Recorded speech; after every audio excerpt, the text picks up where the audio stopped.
Hello, everyone. In the first tutorial of this series, we talked about questionnaire-based survey as a research method. Now, in this tutorial, we are covering another very well-known and often used qualitative research method, interviewing individually and in group format, as well as some interesting variations on interviewing. Interviewing can be used as a quantitative method too. When interviews are structured, they can be used much like a questionnaire survey. But instead of a questionnaire, respondents get asked questions by the researcher verbally. But this tutorial is about in-depth interviews for qualitative purposes specifically. Some basic things to know about collecting data via interviewing.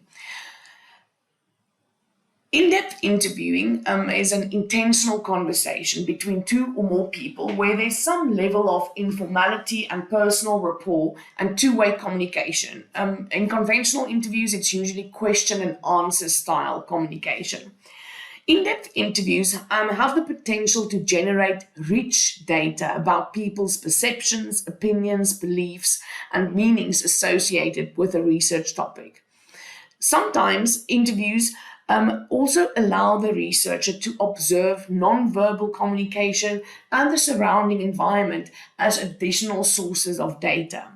In most instances, interviews give the researcher and the participants freedom and flexibility to adapt and adjust as they go by changing focus, zooming in on something, asking for clarity, or asking for more detail. In-depth interviewing is a qualitative method, but it could be used in a study with mixed method design.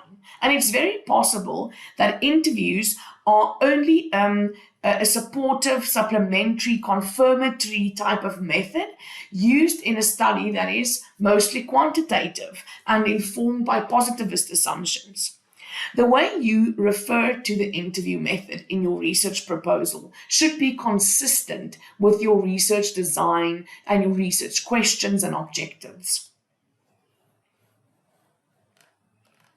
In organizational communication, we use in-depth interviewing for a variety of reasons and in different types of studies. Exploratory research, descriptive research, explanatory research, critical and transformative research, as well as decolonial research projects. In many organizational communication studies, at least some of the interview themes and questions will be predetermined deductively from literature. And it's not very likely to be wholly inductive where all the themes emerge from the data. We are going to look at 4 types of interviews, and maybe we can group them into 2 groups. The first is individual interviews, and conventionally we distinguish between partially structured or semi-structured interviews and unstructured interviews. Now we can add storytelling to this list as a variety of individual interviewing. And then there are group interviews. Conventionally, we refer to focus group interviews, but we're also going to talk a little bit about the indigenous form that is the so-called talk circle.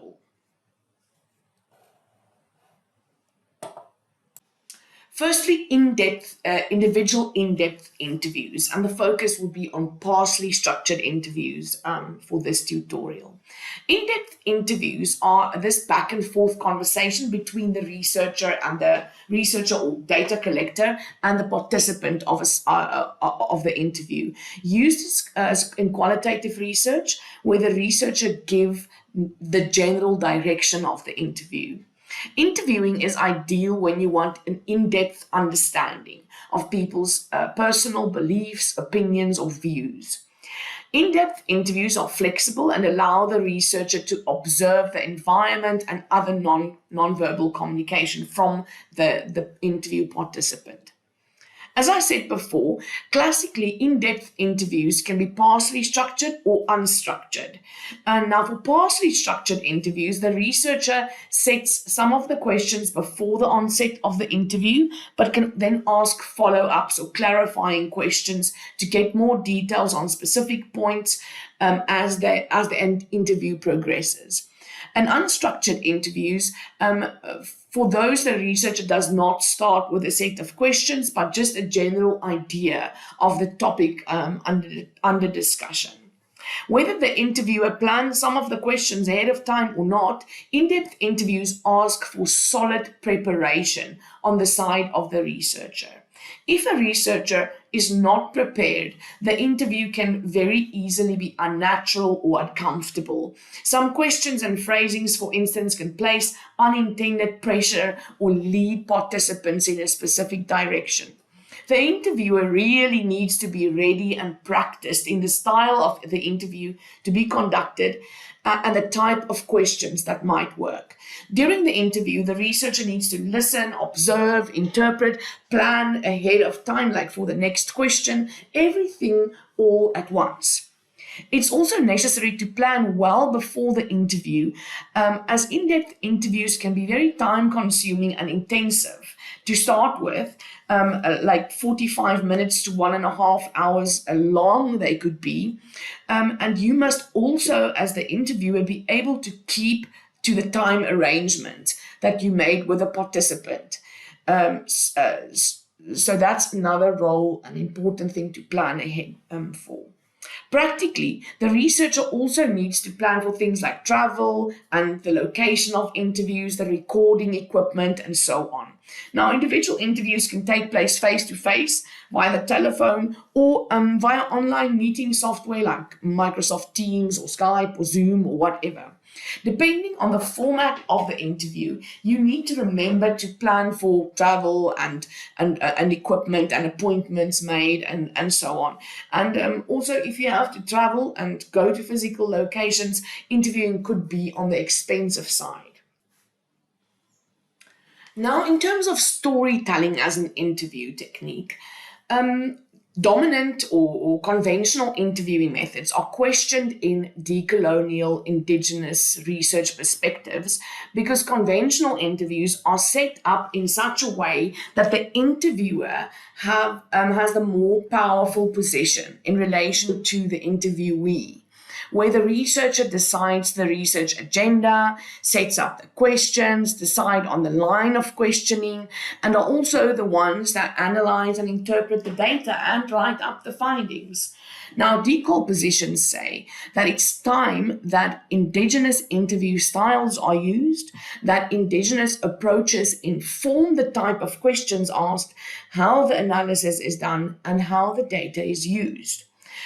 Now, storytelling is often the name used for alternative ways to do interviews, but there are many different types of storytelling techniques or interview techniques that are indigenous to specific cultural groupings. So today we are just talking in a general sense. If you are working within a specific setting, please consult reading on different interview styles that might speak to the value systems and communicative styles of that particular community.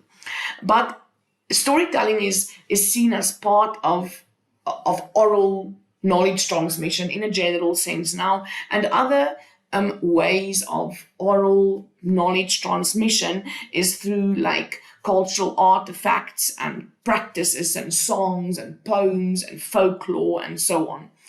Now, deep down, the assumption behind the storytelling method is that all communication is driven by stories, and that all information that does not have characters and plots and moral lessons intertwined are essentially meaningless.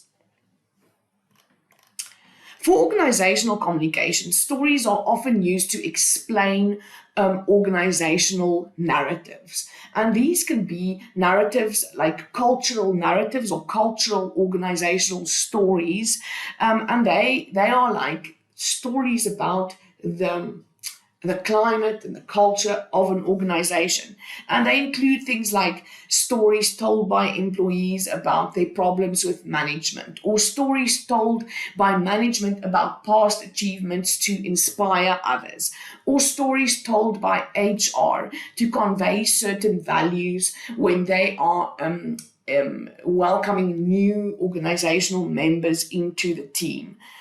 Then there are life stories, and life stories are about the lives of individual organizational members. For instance, stories about balancing work and family life, or stories about from maybe immigrant workers that have stories about being far from home, being constantly under threat, xenophobic threat in the new communities, fleeing from poverty or war or whatever, or the stories about female professionals that convey themselves in a certain way, so that they are not like other women that skinner and flirt and chat, but are seriously and ambitious and driven.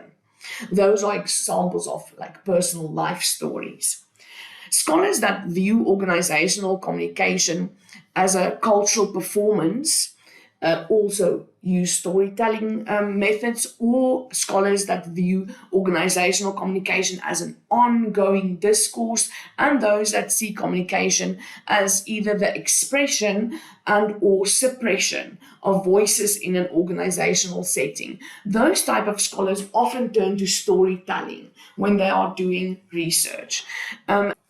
If we refer to storytelling as a way to, we refer to one type of Indigenous interviewing, but as I said, there are many others. But I believe that similar principles will apply to many types of Indigenous interviewing. Storytelling as a research method challenges our conventional common sense beliefs about who can access and represent the realities of others. Storytelling is an interview style where the relationship between the participants are much more equal. We can say it's non-hierarchical relationship between all participants.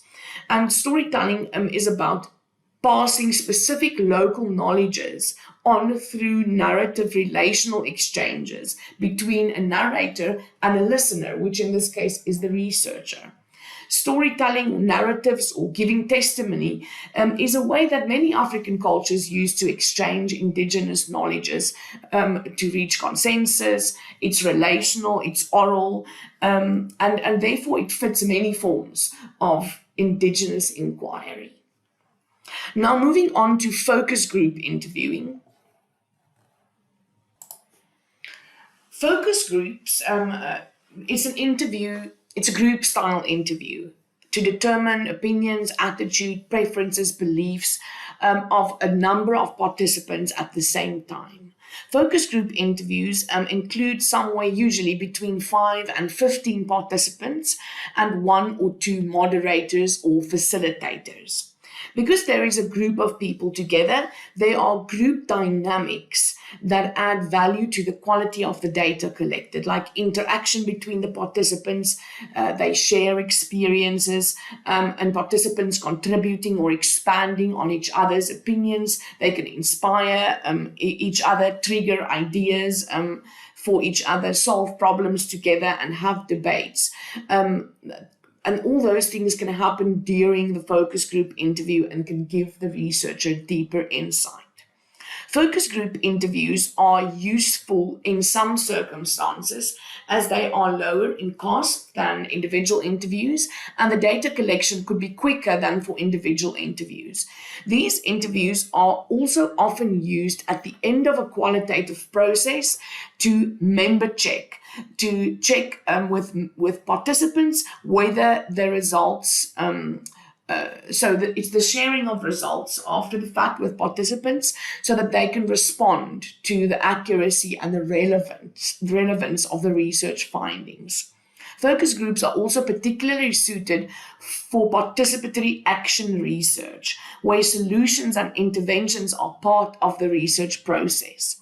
A focus group can come up with solutions and ideas as part of such a PAR process.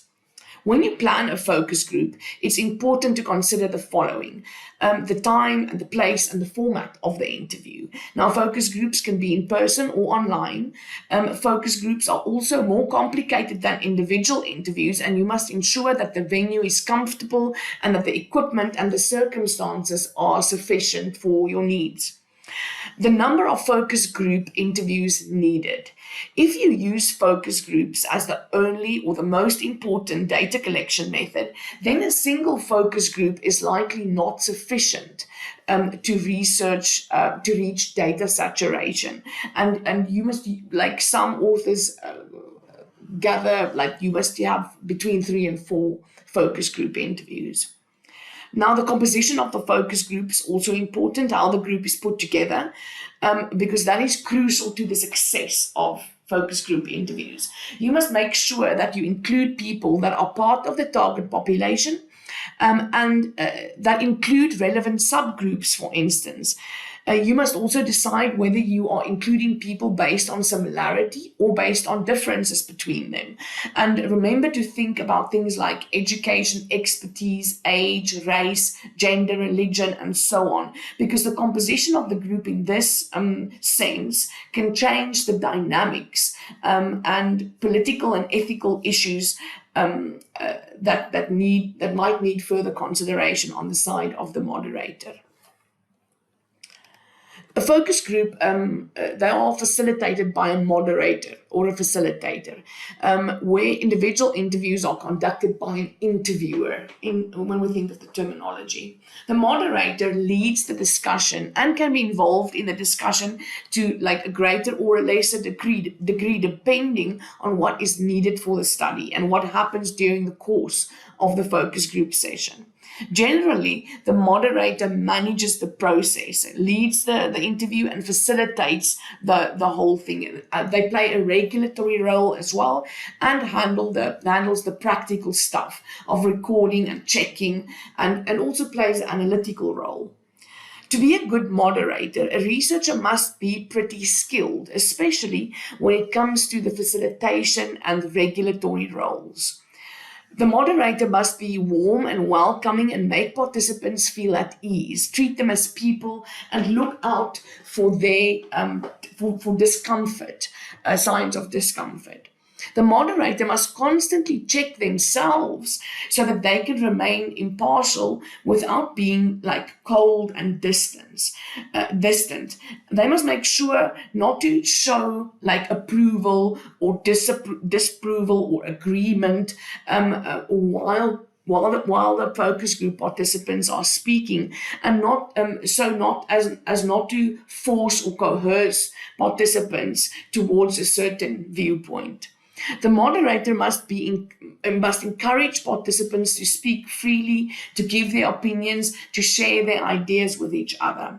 However, the moderator must be vigilant and not allow individuals to dominate the discussion or overpower others, or even intimidate or marginalize some of the other participants. Like the quiet one should be encouraged and the dominant one should be controlled. And the moderator must check whether there is not like a false conformity conveyed because participants do not feel free to speak or express themselves. The moderator must be able to handle the facilitation of the interview and at the same time keep an eye on the recording of the interview and check that the main line of questioning is still happening. And on top of that, the moderator must keep track of the discussion and, for instance, adapt to terminology used by the participants, take notes on interesting points, formulate follow-up questions. So the moderator must do some degree of on-the-spot analysis already to get the best out of the focus group interview.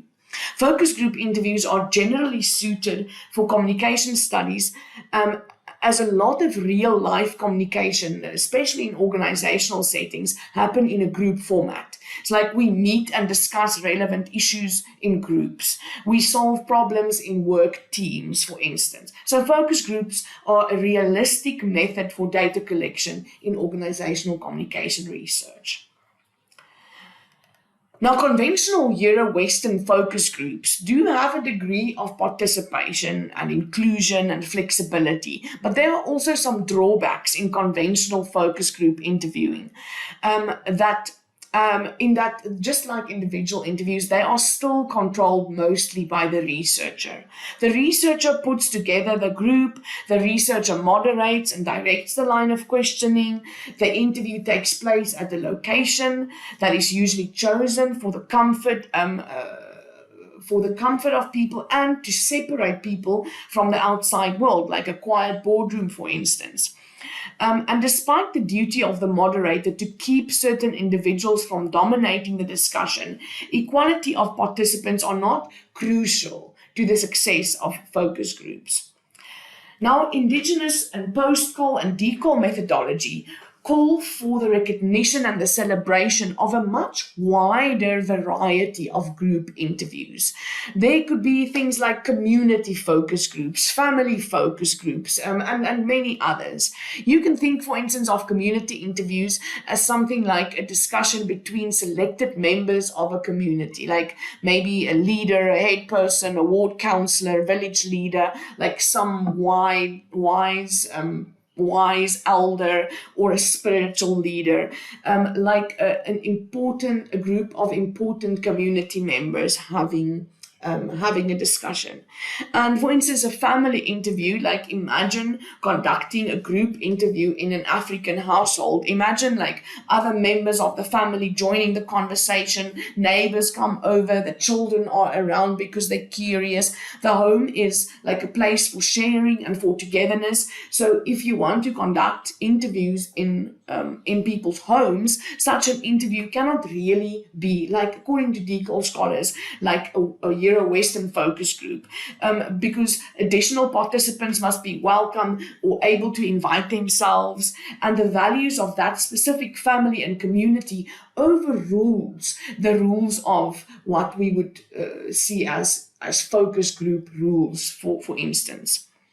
We started referring to Indigenous forms of group interviewing in a general sense, again, just like the individual interviews, as talk circles or talking circles. Now, Bangela Chalisa says that many Indigenous people from Africa form circles for many occasions, like around a fire, dancing, singing, playing games, and so on, traditionally. We also find things like sharing circles. This example comes from Indigenous Canadian communities, where circles are formed to resolve issues and discuss matters of importance. We also see mention in research literature of wisdom circles, like a council of elders, very similar to the community interview I just talked about, the community interview I talked about. So talking circles is a bit of a generalization, but for our purposes, the circle represents a sense of respect, sharing of ideas, being together, continuous love and compassion for other people. As a research method, talk circles are often characterized by respect and love and compassion for others and equality between participants. Talk circles are about sharing ideas, coming together, personally relating to people, like human connection. While the specifics of talk circles will depend on the specific Indigenous knowledges and ways of doing things, so that the research method is informed and validated by the participants that take part in it. But there are mention made in literature of the following things. The circle can be opened and closed in a way that is significant or important or meaningful for that specific group of people. So it could be with things like prayer or burning plant medicines or other ritualistic things that have significance to the people. The group can take turns to speak. The speaker is not to be interrupted, and the group listens silently and without judgment. Now, I guess that can also change depending on the value system for a specific group of people, but that is a guideline I found in Jalisa's work. We can also imagine the use of a sacred object like a feather or a shield or a stone or a stick that is passed around from speaker to indicate to the rest of the group who is speaking. There are also in interviews like this multiple rounds. 4 is mentioned as being sufficient. And this turn taking so that all participants can get multiple chances to speak and react to one another, but without interrupting each other, as could very easily happen in a conventional focus group. For individual in-depth interviewing, specifically now partially structured interviews, we use an interview guide, sometimes called an interview schedule or interview protocol. And for focus group interviews, we use a moderator guide. These documents include guidelines and reminders for the interviewer, as well as the basic structure and main questions you want to ask. Guide documents usually start with points about the study so that the researcher or moderator can introduce the study to interview participants and explain the goal or role of the interview in the research. There must also be a list of important things to mention and do before the interview, like the ethical issues that must be discussed, the informed consent that must be signed, getting permission to record the interview, and what can participants expect from the interview, like the time it will take, for example. For focus groups, the moderator also explains the protocol of the focus group interview itself. Like, must participants say their names before they speak? Like, this is sometimes necessary if you only record audio. For video recording, you can see who's speaking. On the opposite of that. The focus group rules or protocol can also include things like turn taking, reacting to each other. Like the guide contains also notes to the researcher on how to conclude the interview at the end, like a reminder to thank the participants, make sure that they have nothing to add, to answer questions they might have, and so forth.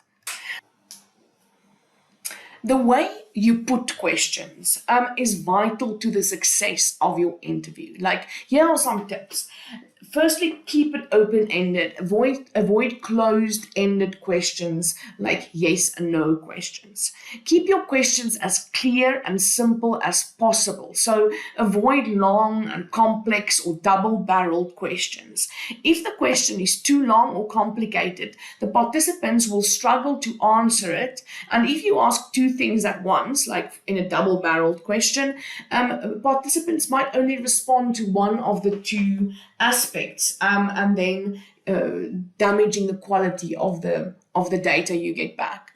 Listen to what the participants are saying and make sure you clarify contradictions, understand their point, get enough information before you move on.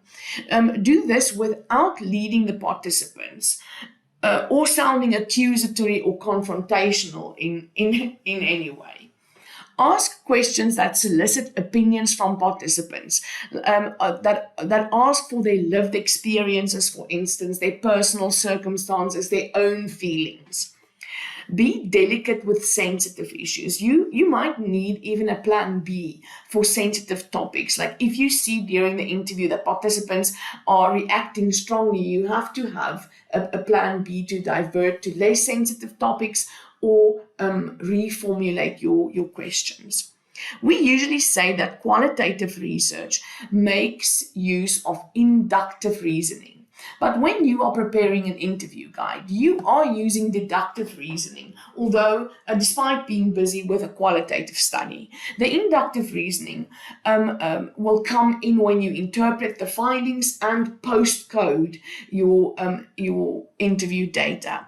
So just like creating survey questionnaires, your interview questions in the deductive sense should be based on your research questions and your literature theoretical concepts. Your proposal must also show how the literature and theory leads you to your measuring instrument. I will talk us through one example again, like getting from theory to questionnaire items. You don't have to give this level of detail in your proposal, but if you grasp the process, it will be a lot easier to write the literature and theory parts of your proposal and describe instrumentation. Let's use the same example as in the survey tutorial. Imagine your study is about stakeholder relationships between a large corporation and outsourced staff that work for them but are not employed directly by them. They are outsourced, in other words. Your first specific research question, let's say, is: how do outsourced staff and Corporation X experience their relationship with each other in terms of control, trust, and commitment? From this research question, you know that you will have to ask all interview participants about control, about trust, and about commitment. So let's focus on control again for this, for the purposes of this example. From literature, you know that control mutuality is a core dimension of stakeholder relations. And from stakeholder literature, you get this definition: control mutuality is the power balance and level of agreement about the power arrangement between parties in the relationship. If you were busy with quantitative work, you would focus on identifying concepts and operationalize those concepts so that they can be variables for measurement. However, for qualitative work, you go through a similar process, but not as strict and systematic. From the definition, you know what control mutuality is about. So you will ask questions about that in your interview. Like this, the two main components here is the power balance and agreement about the power balance. So if I had to formulate interview questions to ask about these things, I would ask things like this: in your opinion, what is the power balance like in the relationship between outsourced staff like yourself and Corporation X? And the second question: to what extent do you have control over what happens between you and Corporation X in terms of your professional relationship? And a third question could be: what do you think about the power balance in this relationship? For focus group interviews, the moderator guide usually contains less content questions, and the formulations might be slightly different as the moderator is speaking to the whole group. Let's say you are moderating a focus group of 10 outsourced staff members. A single question might be enough to talk about control mutuality. Maybe something like this: what do you think about power and control in the relationship between outsourced staff like yourselves and Corporation X? And then let the group answer and expand on that single question instead of asking 3 pertinent questions like in an individual interview. Then you must, the second thing is preparing for prompts and follow-ups that might be necessary during the interview. A list of your basic questions is important, of course, as we just said, but you must also prepare some follow-up questions or prompts that you can use during the interview. Like these, follow-ups are asked to get further clarity or more information. For focus group interviews, probes are also about keeping the conversation and the interaction between participants flowing. Some tips for follow-up questions is like you can use follow-ups to solicit the opinions of participants. What do you think about that? Do you believe that? In response to their first answers. Ask participants to explain their answer or to give more information, or ask them for an example of what they mean. For instance, can you give me an example? or can you tell me more about that?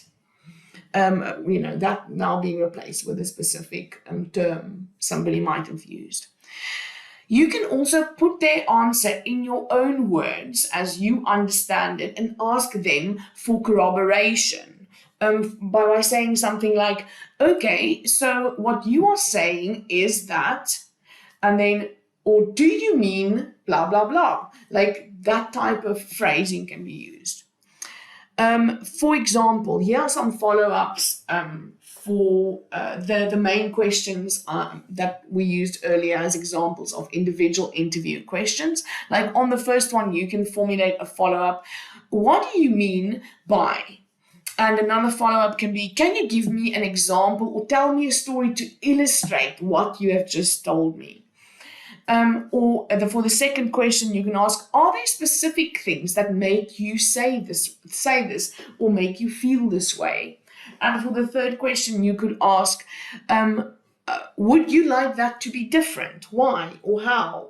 Like, can you see how the follow-ups could respond to answers to the main questions? And you, of course, can only use these. You don't have to use them word by word. You use them kind of as a prompt to yourself as the interviewer. Like if you don't know how to ask for more information, you have some words written down to help you formulate the impromptu question that you have to formulate there on the spot. And for a focus group, the follow-ups can look very much the same, but the follow-ups can also be directed at a single participant instead of the whole group. So you can ask your question, what do you think about power and control in the relationship between outsourced staff like yourselves and Corporation X? That's your general question asked to everybody. And then you can point to a specific person and say, given that you have a strong opinion about this, how do you see this and that? So you can point to specific people, maybe those ones that have not responded yet, those have a controversial or an interesting point, ask them for more information and clarity instead of asking all your questions in a general group sense.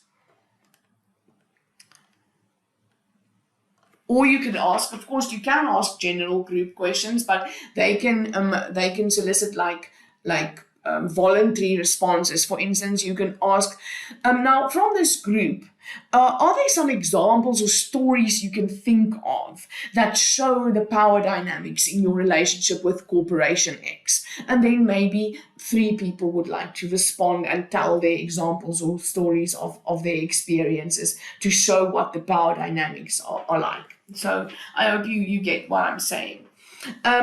We can often also just put short notes in there. Like if you don't want to formulate full out follow-up questions, you can just put short notes to remind yourself of certain ways of formulating further questions.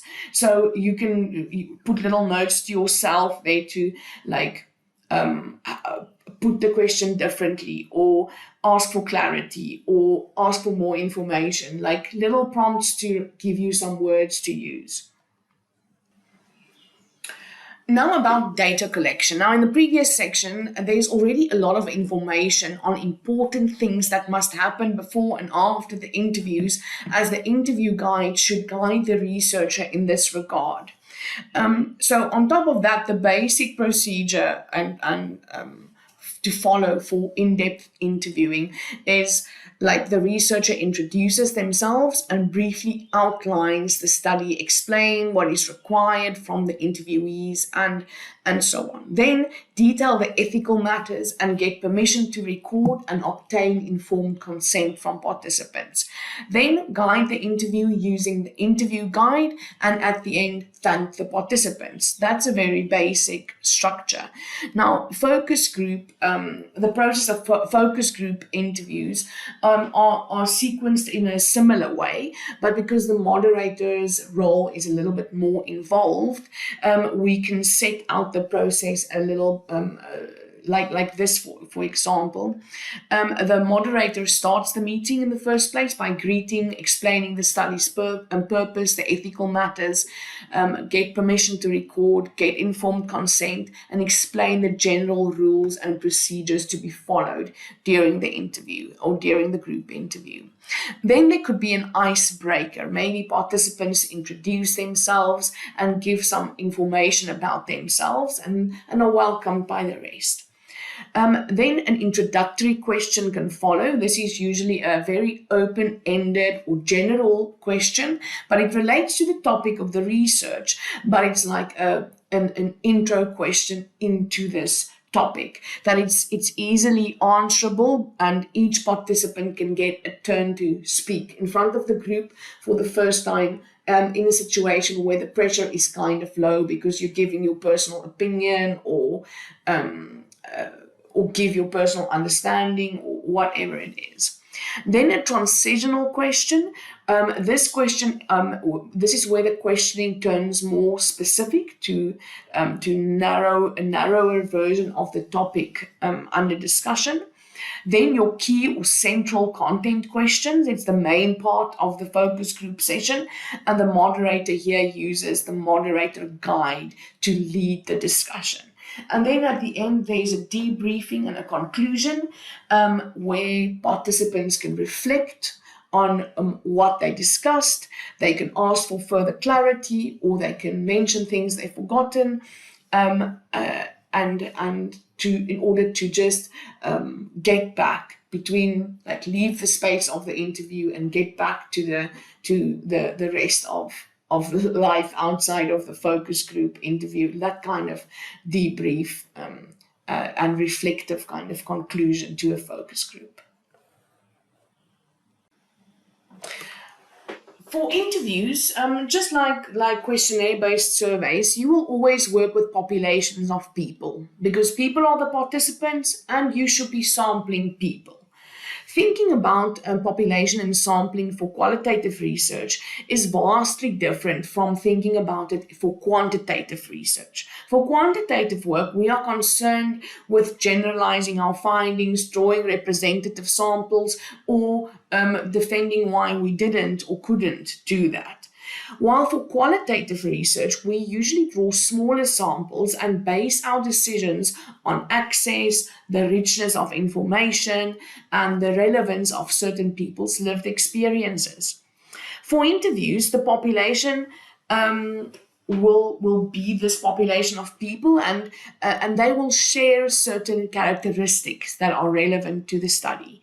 In organizational communication, interview populations will be like groups like employees, or managers, or stakeholders.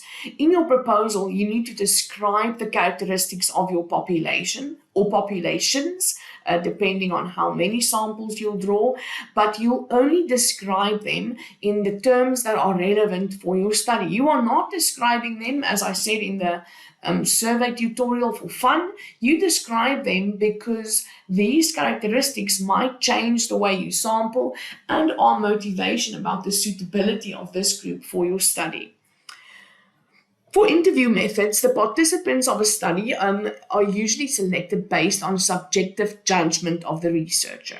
Sampling considerations are not focused on representation of the sample or a big sample size, like in terms of comparing the sampled population to the entire target population size-wise. The focus is rather on how many interviews or focus groups do you need to get an in-depth understanding of the research topic. In terms of sampling methods, qualitative studies like interview studies or interview studies that make use of interviewing usually use a form of non-probability sampling. Now, some of the popular sampling methods for interview research can include purposive sampling, where you choose participants for a specific purpose, like selecting participants who are experts on your topic, or selecting participants who have relevant experiences, or selecting participants that are typical of your population, or selecting participants that are specifically outliers in the population, or many other possible purposive judgments you make to draw a sample. Then there's quota sampling. Now, this is similar to purposive, but quota sampling is drawing a sample that covers specific population strata. Like you are making sure that you select participants maybe from each department in the organization, or from each stakeholder group that are identified in your study, or from different levels of employees, for instance. So that is how you get to that word quota. You have to select at least one from every department. Then you get snowball sampling. This is drawing a sample based on referrals by other participants. Now, this works well when you want to interview, for instance, people that work together physically, like maybe on a construction site. So then if you interview people at a job site, and you interview one guy and you talk to him and you ask, listen, is there another person that I can maybe interview? And he will say, yeah, that's my friend, I'll call her over. And then he refers you to the next participant. Then you interview the next participant. And when she's finished, you asking, listen, will you please send me one of your friends next so that I can also ask them? Or you ask a participant, is there somebody else in this group that knows a lot about this stuff? Then you go and ask that person to come for an interview next. So it's that kind of live job site on a campus, in a shop, shopping center, like that open space type of settings where you are selecting people one after the other without necessarily a systematic way, but in a snowball way. Sometimes I know students tend to write that I randomly selected 10 participants, and what you are probably doing is you are probably doing snowball or convenience sampling rather than random sampling, because in sampling terms, random means something very specific. It doesn't mean the same as a random when we use it in our everyday language as something that has no pattern to it. Random sampling has a very specific pattern and systematic to it. All right.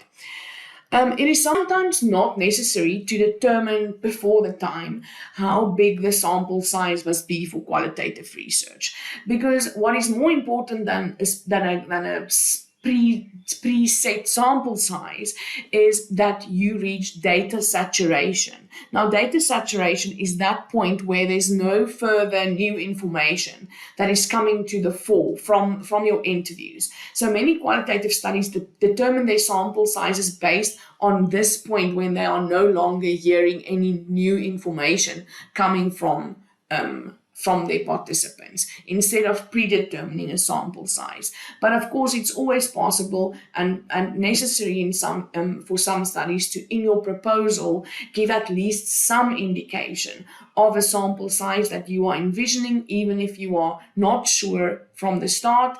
And sometimes the reasoning behind those kind of guesses at sample sizes would be about what is feasible or possible within a time frame, or feasible in terms of money, budget, and so on.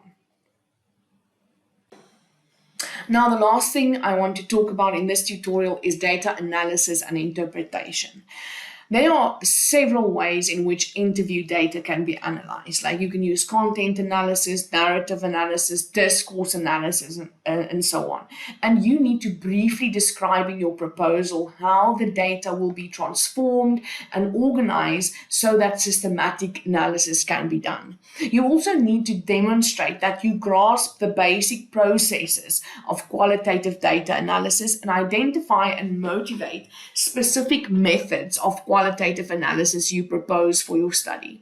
The most basic form of qualitative data analysis is qualitative content analysis or thematic analysis. These are often used in organizational studies. There's also discourse analysis, semiotic analysis, and a variety of other more specialized forms of qualitative analysis. And depending on the specifics of your study, you should choose your analysis method and shortly motivate it. Now, most qualitative analysis processes have the same basic steps. They are just focused on different aspects of the data. Whichever method method you choose, you can mention the following basic steps of the analysis process in your research proposal. In the first place, the preparation of data. This is how you plan to prepare your raw data for analysis. Then the generation of initial codes. Many organizational studies, as I said when we talked about the instrument, make use of some deductive process for coding initially. Like based on those predetermined questions, you'll also have some predetermined themes or codes. And these that you got essentially from literature, and those are called pre-coded categories. Then you also have to describe briefly your coding and categorization process. So after the initial pre-coded themes are created, further codes will emerge from the data. That is an inductive process, and it's called post-coding. And it happens while you analyze if you see themes emerging from the data. That also needs to be described in your proposal. The general process of data analysis is iterative. It means that the analysis process moves back and forth between analysis and interpretation all the time. And you need to show that you understand this type of cyclical iterative process in broad terms when you write a research proposal. The analysis process in qualitative research is also about subjectivity, it's about contextual relevance, it's about deeper meanings. Qualitative analysis includes looking at like the interplay between data and the bigger picture, the bigger context of the work. And the qualitative researcher is searching for more than just superficial information. The reason for qualitative analysis is to uncover and understand those deeper meanings. And you also have to point that out in a research proposal if you are proposing in-depth interviewing. Okay, now that's all I have for interviewing as a data collection method. In the next tutorial in the series, we are going to look at observation as a research method.